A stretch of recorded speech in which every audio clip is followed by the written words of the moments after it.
Allow me to take you back to the halcyon days of yore when you were a youngster that could enter a certain style of store that contained hundreds, if not thousands, of movies available in the form of physical media. I, of course, am speaking about the wonders of the video store.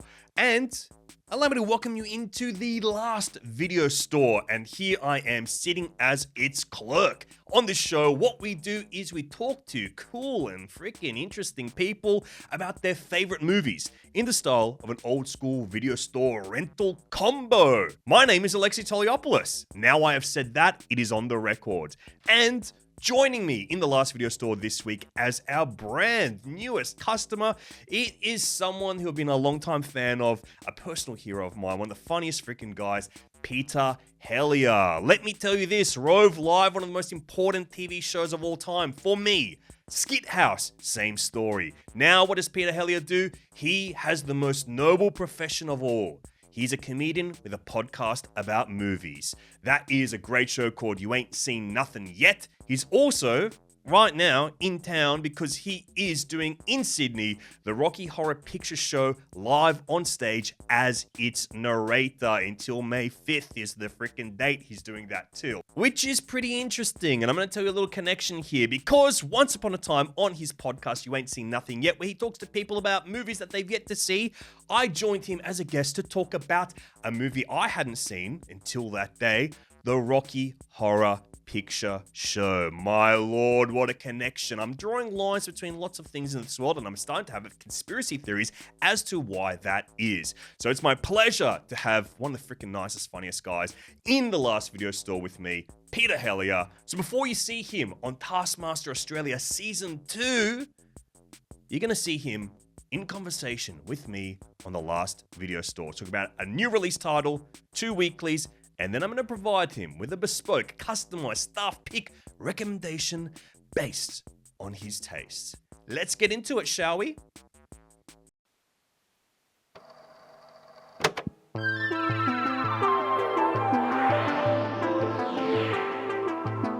last video store.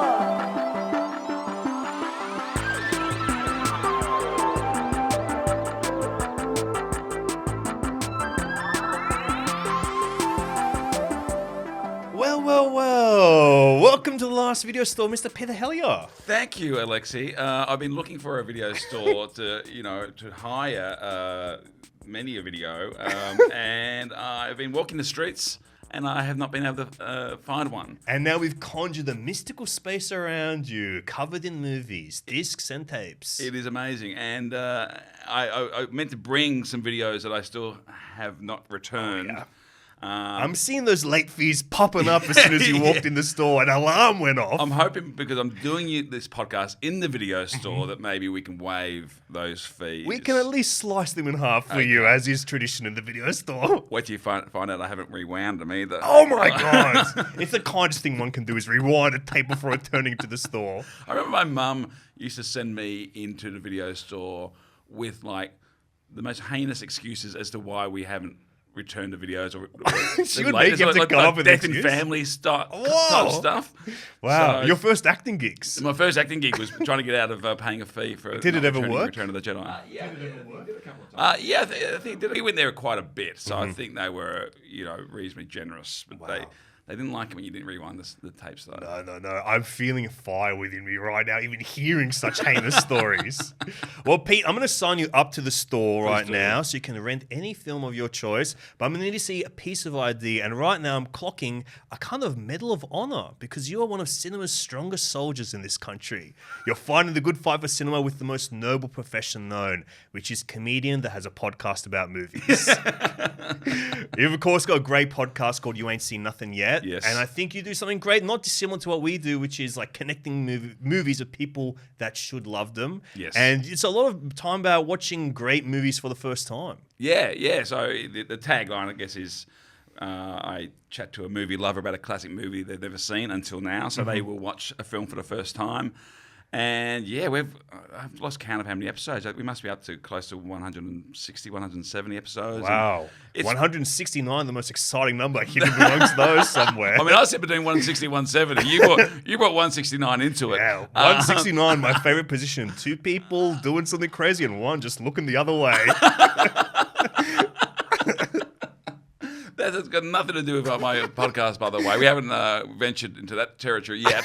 But it's been amazing to have these conversations with people because I think you, as a movie lover, you have this romantic thought that you can go see a movie and then have a coffee or a wine with somebody and talk about the film at length.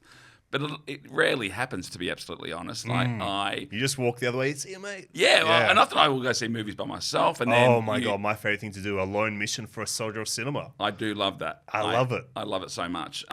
So by the time you get to meet people, maybe your ship's passing in the night, or you might be in a workplace or something, and you're crossing in the hallway. But so the conversation's not particularly long. So the podcast has given me an opportunity to revisit some of my favourite films, but also films I'd never seen before, and have discussions. We watched Rocky Horror Picture Show for the very first time. Yeah, and now you're freaking starring it on stage. I know, it's come full circle. So each night I'm looking out for you, seeing if I can see you doing the time warp.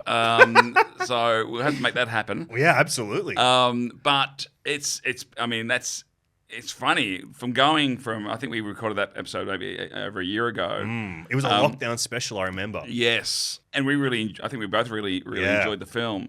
And now, fast forward 18 months, it feels like it's become quite important to me. As far as I really have connected with it and this experience as well. Like this group of actors led by the great Jason Donovan and a wonderful group of actors have embraced me. The crowds in Sydney have been amazing, and Rocky Horror, I think, will always mean something pretty special, both for doing the stage show and, of course, having our experience. Yeah, and now I know that I'm a special place in your heart. You've always had a little special place in my heart. Well, Alexei. Of course. Wow, hearing such beautiful words, a tear is trembling at the side of my eye, a tear of pure joy, and it is telling me that you are signed up perfectly to the store. We are allowing you to rent any freaking movie that you want. Fantastic. Let me tell you about the combo. The special this week and every week. I don't know why I said this week. It's every single week, every freaking time on this podcast. But the new member special is 1 new release title, which is any movie from roughly a current age of cinema. Yes. And then we got 2 weekly titles, older movies, all-time favorites of yours. And then I'm going to give you a bespoke, customized recommendation based on your taste. Okay. So wander out, pick up some flicks, sit back down, and guess what? We're going to do your favorite thing. We're going to talk about them. Woo! Okay. New release. Wow. Wow. I have my new release. Wow, and it's a beautiful picture. I'm feeling energy coursing off this. There's a lot of love in here for this film. It really is. This is a movie I've seen, but I want to rewatch it. And I saw it at the cinema without knowing too much about it. I heard a little bit of buzz, if you will, and I went and saw it. The movie, Oscars are calling. Buzz is about. Oscar was calling, and the movie is Past Lives.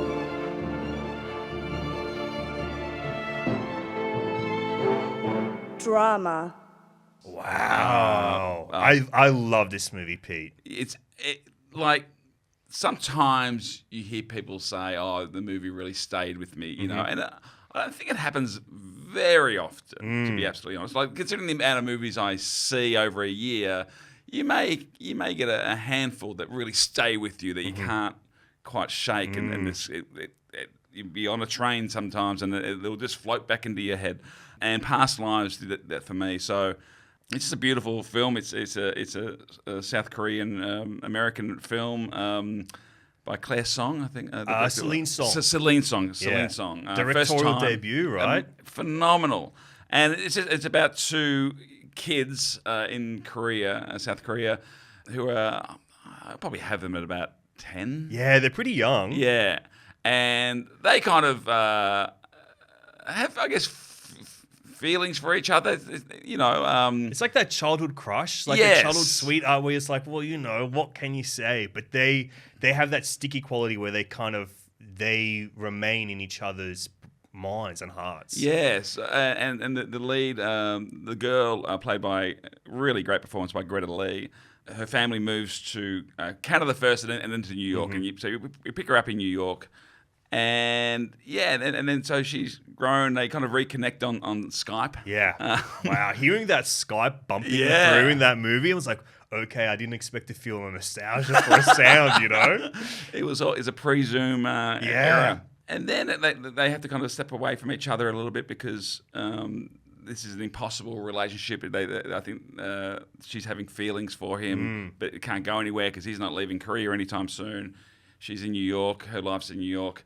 And then eventually, he comes over and I could probably leave it there as far as what happens. But it's about them just reconnecting after all these years and trying to work out where they are in their own lives and how they can possibly fit in with each other's lives. And it's just a beautiful film. And it's got one of the most... It's a very simple film. Like, it's, I don't want to call it a small film, but it's not like, it's certainly not a blockbuster and it's got no special effects. It's just a beautifully written, performance-based film that really gets into your heart. And you say it doesn't have special effects, but let me tell you, the original special effect in cinema, chemistry, baby. Yeah, They've got beautiful that's it. chemistry between those two. They are the three actors, in fact, these two, and also Greta Lee's character does. Yeah. The actors married. are Greta Lee and Teo Yu, who are the star-crossed lovers of the past. Yes. And then her husband, played by John Magaro. Magaro, yes. And there's just some really clever choices made by Celine Song, who that character could have been the villain in this story. You know, the American man who doesn't understand and is jealous. But it's played differently and with more empathy for that character and respect, I think. And so that's intriguing, and the opening of the film is so clever. You have these two characters. Great opening. I forgot about the it. three characters. Yeah. So the three characters we just mentioned are at a bar, and they're talking. We don't hear what they're talking, but we hear another couple talking. Yeah. And they're obviously observing, like we often do at restaurants. We people watch, and they're wondering. There's these two, Korean man and woman, and this white American man. And sitting next to them silently as they're talking. Yeah, and they're wondering what's going on, and they're trying to figure out what the dynamic is in this threesome. And so it invites the audience to ask the same question, and then we come back to that conversation later in the film, and we have more context, and we can hear. And you receive the full emotional weight of a journey leading up to it as well. It's like you said, ingenious opening that I even forgot it, and that straight away as soon as you mentioned, I go, "Fuck, that's so evocative! What a weird way to start this film." I know, but it fits. It's not like it's not inverted commas arty for arty being artful sake. It's just really clever, and it gets you in straight away because you are, as an audience member, you are asking the question, what is the dynamic? Here. So. And it's just got these beautiful little moments in the same way, Everything Everywhere All at Once, when that time in that movie where you're seeing their love story by Ki Hai Kwan and and Michelle Yeoh, like their love story across different universes. Yeah, and he says, you see kindness as weakness. It's actually a strategy, it's a tactic, because this life's too hard to kind of navigate without it. And then I just thought that was such a beautiful moment because that film could have been all about the smoke and the mirrors, but it had a big heart. And this Past Lives has a really big heart. And there's a moment, where, and maybe skip 30 seconds or so if you haven't seen it, but this is a moment where Greta Lee's character says, that young girl was there for you at a time when you needed her, and I'm still here. I haven't changed, but I think she does say I have changed. She doesn't exist anymore, but that she was there when you needed her, and she'll always be there when you needed her. So it's just a beautiful. My God, imagine if we started crying right now talking about this film. I suspect we're going to be hugging soon. Oh, okay. We're going to toss all the discs off the table and leap at each other. I love that you brought up Everything Everywhere All at Once because I think this film has like a few different film connections for me as well. Because I think what this does really marvelously, it captures like the full emotional range of the Before trilogy, Before Sunrise, Before Sunset, Before Midnight in one film. And I think because it has this like very interesting spiritual concept that connects it all together, it also evolves to be more than just like a straight moonlight or something as well. Yeah. And I think that concept being connected to culture and a migration story of this idea of past lives, this spiritual concept of there are certain people that you connect with in all these different lives, and it being tied to that, I find it incredibly moving. And I think I kind of encountered this film at the perfect time in my life where I'm just hitting that, my very late 20s, perhaps 2012 is the age that I encountered it at, and finding it to be not just like one of those films that you just have an emotional connection to, but it has like this really enriching balance of like spirit, romance, hope, doubt, humor, sincerity, soul, but most potently it captures this idea or this feeling of nostalgia that you have for your own life. Yeah. And I think finding at that right time, it really hit me. I just absolutely love this film. I completely agree. I thought about my own life and how I've come to be where I am with who I am, and people I've met in the past, and the whole sliding doors notion of life as well. And yeah, I found it really got in me. And it's amazing how many people I've spoken to who have said this very similar thing. It stays with you. And I've seen some great movies. Recently I saw Civil War, which I thought was great. I loved it too. Completely different kind of film, obviously. But that interesting double feature though. Yeah. I reckon watch Past Lives first. Exactly. It'll make you realize what we have at risk at war. Hey, actually, that does work. yeah, all right, we did it. Yeah, double feature, guys. Yeah, please. there we go. But yeah, and the performances are beautiful. I think Greta Lee is incredible in this. I think she was nominated for an Oscar. Yeah, or I don't know if she made the final cut of the Oscar, but she was in the talks for it and made like a few other nominations. All the Emmys and the Golden Globes, I think she was certainly those Globes. Those Globes. But I think it was nominated for an Oscar. The film Best Picture. Yes. I think it deserved more. I actually think Greta Lee should have got a nomination. I think that whole cast, those three primaries, and I think Celine Song deserved the Best Director. I love this movie. That's why I own it on Blu-ray. Well, that's why I'm letting you borrow it. But you have to return it. There's no higher compliment than owning a Blu-ray in 2024. Yeah, than being in the personal archives of Alexei Toliopoulos. There is no higher compliment. But great pick, Pete. Celine Song's Past Lives. Great movie. Absolutely. So yeah, check that out. Weekly. We're moving on to your first weekly title. And my God, this is one of the movies I reckon I've seen more times than any other film in my entire life, perhaps. It is up there for me. So when You Ain't Seen Nothing Yet, the movie podcast I host, I asked people to nominate their three favourite films. Yeah. And some people know it straight away, others it's a torturous kind of exercise to do. And mine are The Godfather. I do cheat. Mine are Godfather Part 2 and Part 1 is one film. One picture. Well, yeah. I actually have a bootleg copy where it has both of them edited together in chronological order. Oh, really? And I will lend it to you anytime you want. I would love It's that. an illegal copy, though, and I'm saying it on the record sheepishly, but I'm not going to edit it out. Okay, wow. I genuinely will hold you to that. And then Sideways and another film that we'll get to in a second. And then I did this film live at the Melbourne International Comedy Festival, and I was watching it going, oh, this is like... I've seen this film a lot, and I think this would have to be my top 5 films. So I think I have this as my 5th favourite film of all time with Star Wars / Empire Strikes Back. Wow, you love doing a little combo of two movies. I know, and this one, cheating. you could be cheating. comboing 3 movies. Exactly right. Back to the Future. Sci-fi. Great film. I'm going to ask you this. You're going to pick up the trilogy box set? No, I'm sticking with the original. Wow, one film only. Well, one film only because I do love Back to the Future 2, but, and this may make you fall off your chair, Alexei, I've never holding onto it right now. Hold on to it.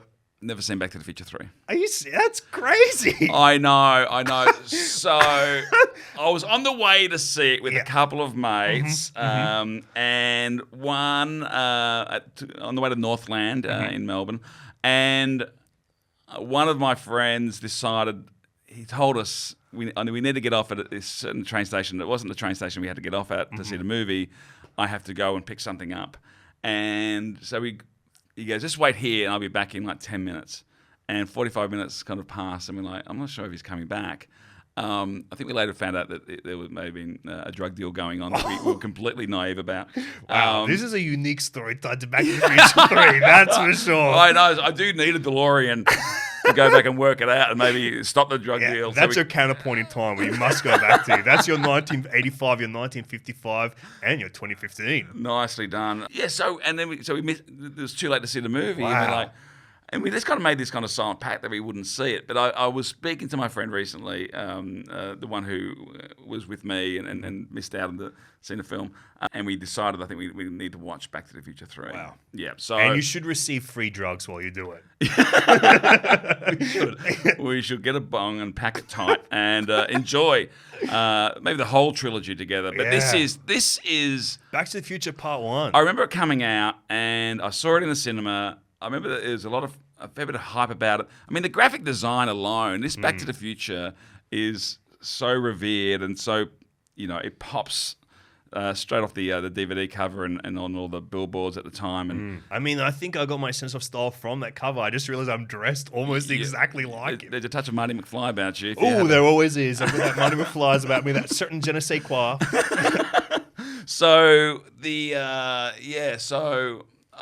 when I was watching it recently, I thought this is a perfect movie.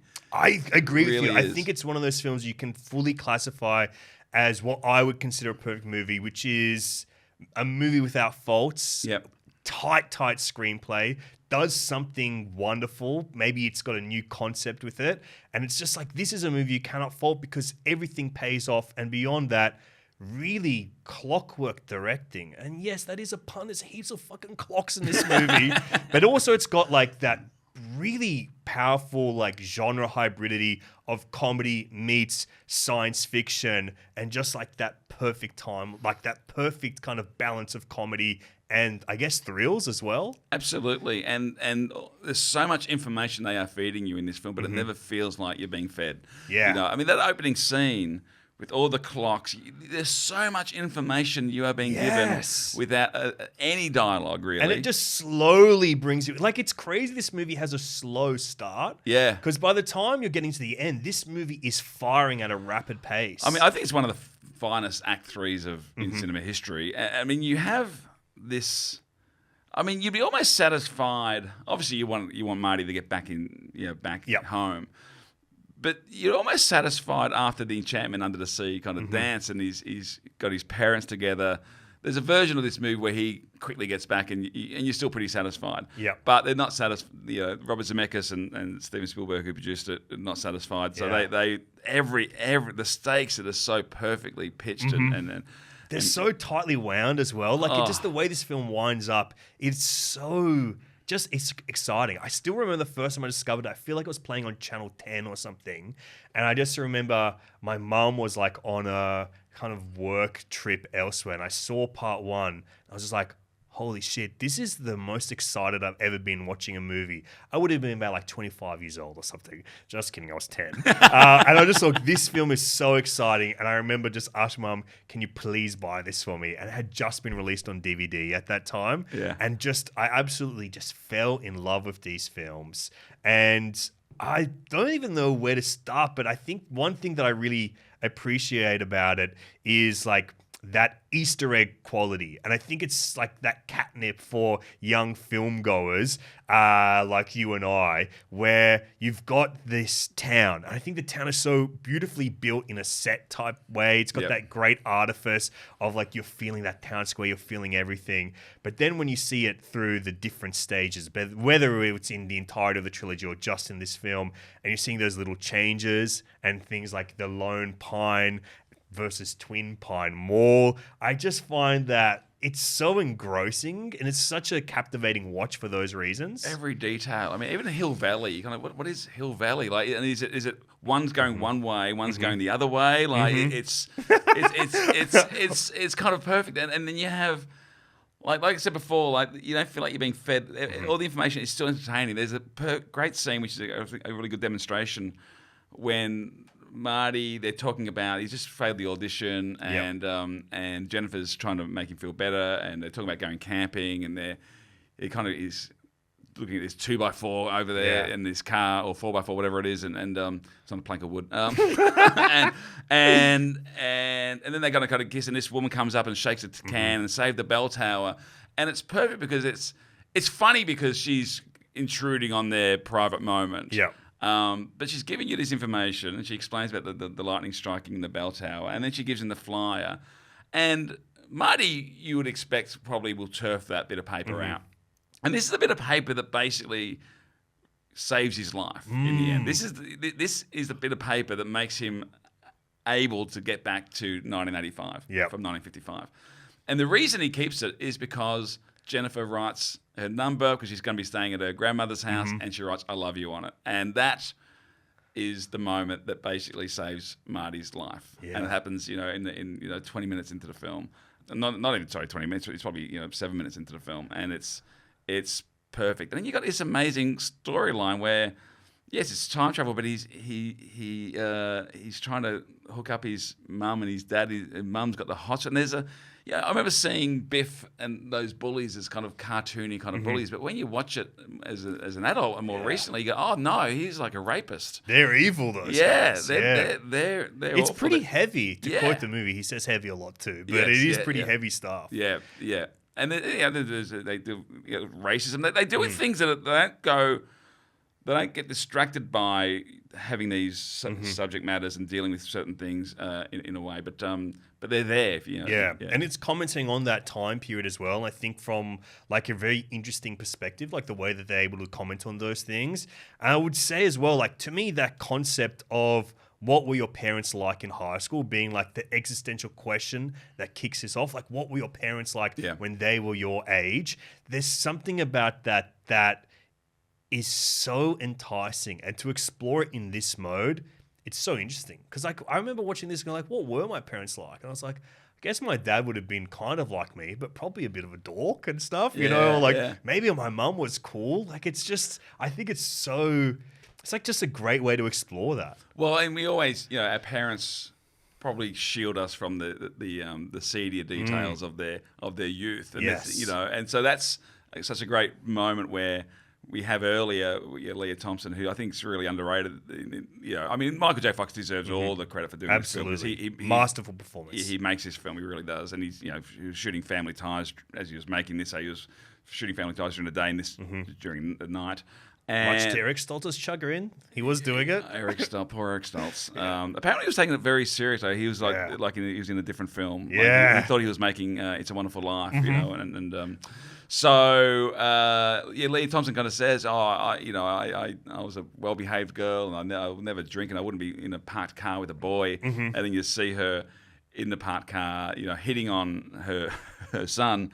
And taking a swig from a whiskey, flask. And it's a beautiful film. Incredible performance. Crispin Glover also amazing. Oh, all the performances. I mean, Christopher Lloyd, and it's just perfect. It's just a perfect film. And you see, because Zemeckis did, I think, Romancing the Stone before this. That's what made him. He had a couple of films that didn't quite work. And then made Romancing the Stone, which was a big hit, and then so he got Back to the Future up, and Spielberg was a big supporter of it. But you can see this Spielberg influence. Some of the framing, if you watch it the first time Marty sees his dad in the kind of the diner, there's just beautiful framing shots going on with the camera moves, and I think I tend to think that Spielberg probably had a lot to do with that. Yeah. Yeah, oh man, one of the great mentors, one of the great masters. Yeah. And shout out to Robert Zemeckis. We love you, brother. And now we've got your final weekly pick. We do. This is a movie I hadn't revisited for quite some time. I got back to it recently. It is the John Hughes, Steve Martin, John Candy classic, Planes, Trains, and Automobiles. Comedy. I love this. So this is my top 3 films of all time. I love this film so much. This is sometimes, I speak to a lot of comedians on my podcast, and they'll nominate, a Dumb and Dumber. It's come up a lot in people's favorite films, and the movies like that. I never really connected with films like that as much as I do appreciate the genius of Jim Carrey, but I kind of liked films with a bit more heart, I guess, and we're closer to reality perhaps, and Planes, Trains, and Automobiles. I didn't really even know Steve Martin that well. I think this comes out after Three Amigos. So I think I'd seen him in Three Amigos, which I love, and John Candy I was aware of. And John Candy, his performance as Del Griffith in this film, I think he's Oscar worthy. Wow. And I think this is again a perfect film. Very, quite different to a lot of the other John Hughes films, where he often would deal with kids and this high school experience. This is two adults who are strangers who meet, and it's packed with jokes and set pieces And tension, like and so much tension.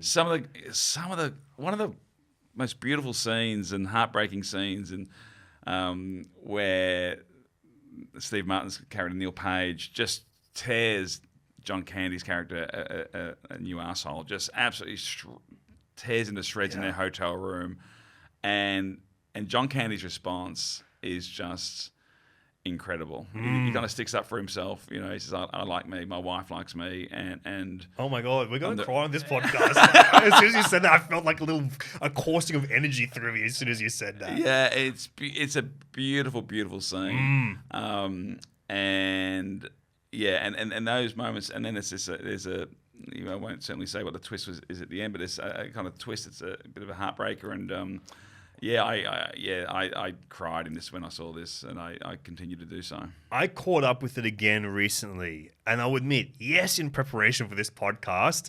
And John Hughes is someone that I bounce off a lot. Like, I don't, like, especially his teenage films and a few of his films, like, I really bounce off hard of them. I hate them. Yeah. And I think that he's made some evil movies, in my opinion.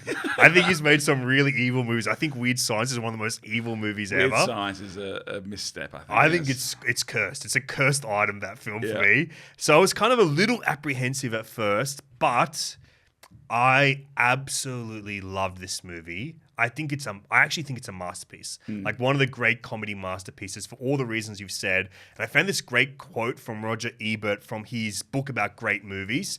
And he says, "Some movies are obviously great. Others gradually thrust their greatness upon us. When Planes, Trains and Automobiles was released in 1987, I enjoyed it immensely, gave it a favorable review and moved on.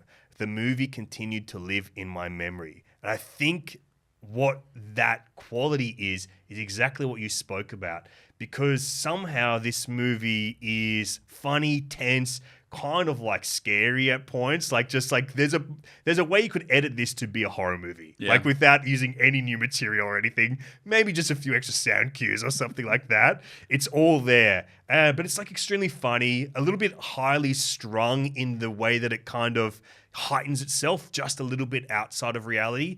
Yet the journey that you go on with this film ends in such an emotional place, and somehow this film has this like special power that it earns that. Like, it truly, truly earns the emotional impact of it.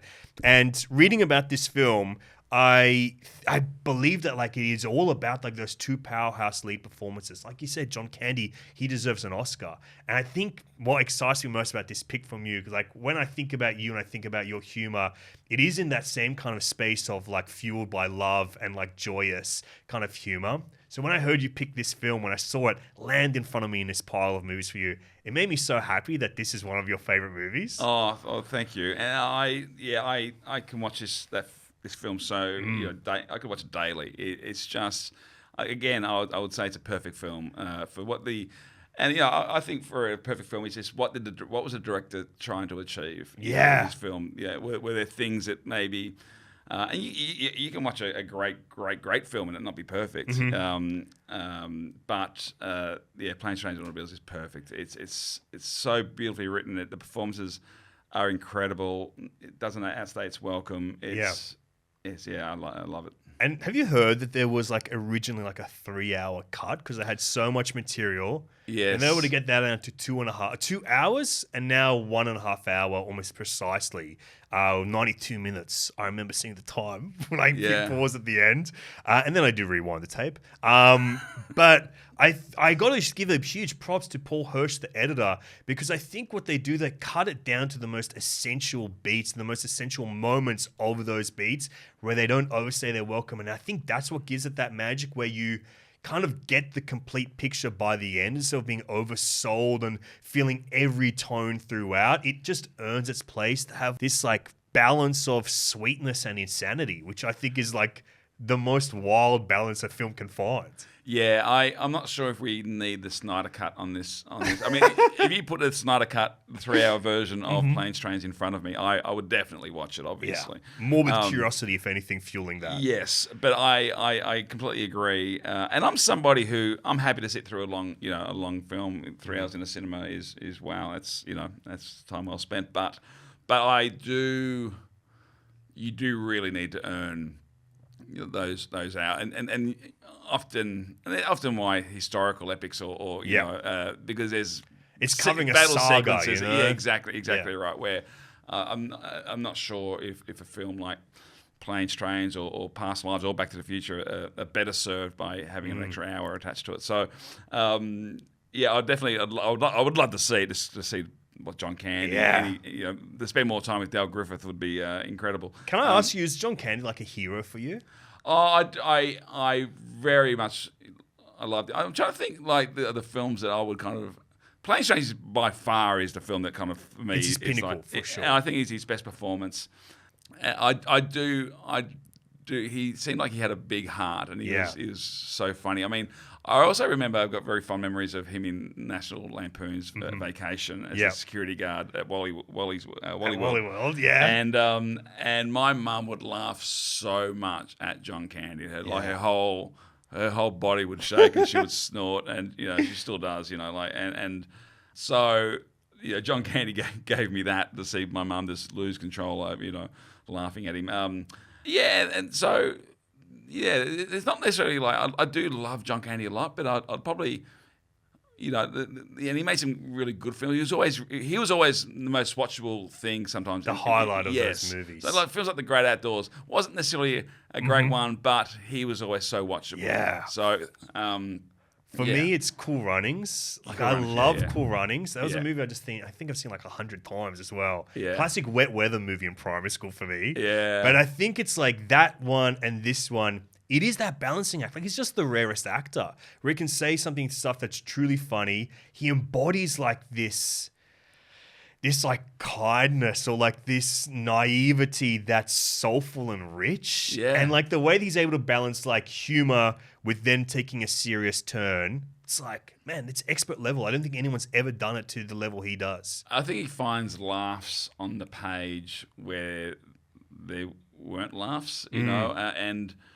without it being distracting. When he meets Neil Page, it's just the way if you watch it, the way he meets him, and this is, hey Neil Page, please meet Neil Page. Like he's just something really funny about it. It's in character. He's not stepping outside the character for a cheap laugh or anything. He's staying in character, but he's I don't know. He just finds moments in scripts that if you're writing for John Candy, I think that would be such a joyful job to do because he's going to find bits and make your words better than they maybe are. Oh, wow. Okay. Beautifully put. Beautifully put. Let's send him a script up there in heaven, man. Let's do it. I love you, man. Staff pick. Well, Pete, we have come to that time where you have got your weeklies, you've got your overnight title, your new release. Yeah. I mean, I could go home satisfied. But let's put a little cherry on top of that beautiful Sunday you've got planned for the weekend. And I'll tell you, I've been racking my brain trying to think for you a perfect, customized, bespoke staff pick recommendation. So I was putting everything through my freaking brain, my soul, my aura, everything. Yeah. And the common theme that kept coming up in our conversation, especially when we were talking about past lives, is like this really powerful, like potent idea of love. And like, I did not want to get rid of that. Like, I think that was essential for me trying to come up with something for you. I hope at least. And I was trying to think, okay, what can I do? But the other thing that I found really interesting was like comedic balance and maybe a bit of genre hybridity I thought would be really key. Because I think Back to the Future, it's the great genre hybrid. And Planes, Trains, and Automobiles also has like this weird tension to it. And especially those opening moments of trying to get to the plane in the taxi, like those moments, it's like, oh, there's like this tension there and like this ticking clock feeling, almost like an After Hours Martin Scorsese type thing. And I kept on racking my head, like, what can I do to combine these things? And then I remembered one of my absolute favorite examples of 1980s genre hybridity. And I'm not sure if you've seen this movie or not, but my recommendation to you is Steve DeJarnett's Miracle Mile.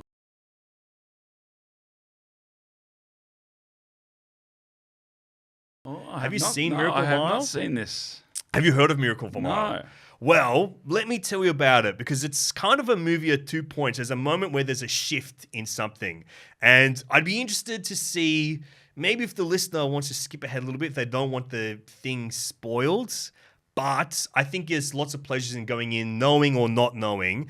But I'll give you the read. After 30 years of searching, Harry has finally met the girl of his dreams. So there's like this romantic idealism in this movie. Unfortunately, before they even have a chance to go on their first date, Harry intercepts some chilling news. Pause the podcast if you don't want to know the chilling news. He picks up a phone to make a phone call in a phone booth, and he intercepts a message that World War III has begun and nuclear missiles will destroy Los Angeles in less than an hour. That's not long. Not long at all. So it's kind of like starts in this romantic comedy place of this idealized world in Los Angeles, this storybook meeting between these two people that I think got married after this. Like their chemistry is really powerful. I think they actually got married in real life. They start in this world and then things start turning to shit in like this apocalyptic way. You start seeing like the surrealism of this world start bursting out because only one person knows the world is ending. And then you kind of start slowly seeing that message come across. And it's a great LA movie because it's got this ensemble of some of the most exciting and interesting working character actors from LA at that time. And they bring this sense of joy, fear, and desperation to this film. Like if you're a Seinfeld fan, you're watching this clocking, okay, these are all the people from the diner and stuff that I'm recognizing. And it's set in a diner for the most part. And then it becomes like a nocturnal mission across Los Angeles. Like this kind of, this idea of survival. But what really works is, like I said, it's that mix of tones, but then there's like this bleakness, but it's this romantic idealism that the film starts in that provides the spine of the film that kind of lets you keep on going until whatever the ending is. So what year was this made? 1988, this film was released. So it's got Anthony Edwards, so hot off Top Gun. Hot off Top Gun, yes. Hot off Top Gun. Revenge of the Nerds a few years earlier. This is amazing. I've not even heard of this film, so this is incredible. Mare Winningham is the actress plays Julie. Mare Winningham. She's best known for Brothers. She pops up in Dark Waters, one of the scariest movies for me. Dark Waters from Todd Haynes. It does for Teflon coated pans what Jaws does for sharks. I love it. This is amazing. Yeah. So Miracle Mile, that's yours, brother. You can take that home with you, take that recommendation, and hopefully it will inspire you to love a movie based on my recommendation to you. Oh well, mate, I'm sure I will. And I very much appreciate this, and I will be checking it out. And because it's a Blu-ray, I don't have to rewind it. So it's when I return it. So you just have to skip back. Skip back. But Pete, thanks so much for popping into the Last Video Store and visiting me. Thanks for having me. I'm glad there weren't too many customers during. No. Quite vacant today. Our chat was not disrupted. So as soon as you leave, I'll be sitting here twiddling my thumbs for at least 6 more days until the next person pops in. But thanks so much, Pete. You've got Rocky Horror happening right now in Sydney. What theatre? At the Theatre Royale, beautiful Theatre Royale on King Street there. The audience has been amazing, loving it. And also, my tour has changed a little bit. Some of my Sydney dates have changed. We've been pushed back to July. So I'll be at the Shire, doing a show in the Shire, at the Comedy Store as well. And Brisbane and Perth shows. Peter Helliar gives 0 flips. I've loved it they're doing in Adelaide and Newcastle and Melbourne. And so having a tiny break from that and then coming back in July, I think it is. Well, you're one of my freaking favourite comedians ever. So I'm so glad to see you on stage popping up and doing so many interesting things. You Ain't Seen Nothing Yet, the film podcast. So if you listen to this shit, you're going to fucking love that. So do both. And Taskmaster Season 2. Yes, that will be out hopefully soon. Yeah, I'm dying to see it. Oh, it was so much fun. Yeah. So if you haven't seen Taskmaster, I highly recommend watching a series. There's the first Australian series, or you can watch the British series, and watch it from watch every episode from the start. Yeah. Like, I did a thing where I would just watch an episode when they were on Fox. So if I sat down, Taskmaster, I'll just watch it, and it's always fun. But it's so much more fun when you watch it from the start. Yeah. You get the in-jokes and who's got strength and weaknesses in different areas. And there's a lot of connective tissue between it all. So Yeah. I can't wait to see you on it, man. When I heard you on it, I got so excited. I think it's going to be so man. funny. We had the best time. It was myself, Reese Nicholson, Conchetta Christo, Aaron Chan, and Mel Buttle. So it's a really fun lineup. All-star lineup. Pete, thank you so much. Enjoy those weeklies. You can return them whenever you want. And you know what? I'm going to pop it in the system. No late fees on this one in case he needs to borrow them a little longer. Thank you. And I respect you using the home keys as well. Yeah, I really typed them in there. There we go. No late fees. Yes, and you know what? We had such a great chat. I'm waiving the old late fees as well. Oh, thank God. This has paid for itself. The last video store.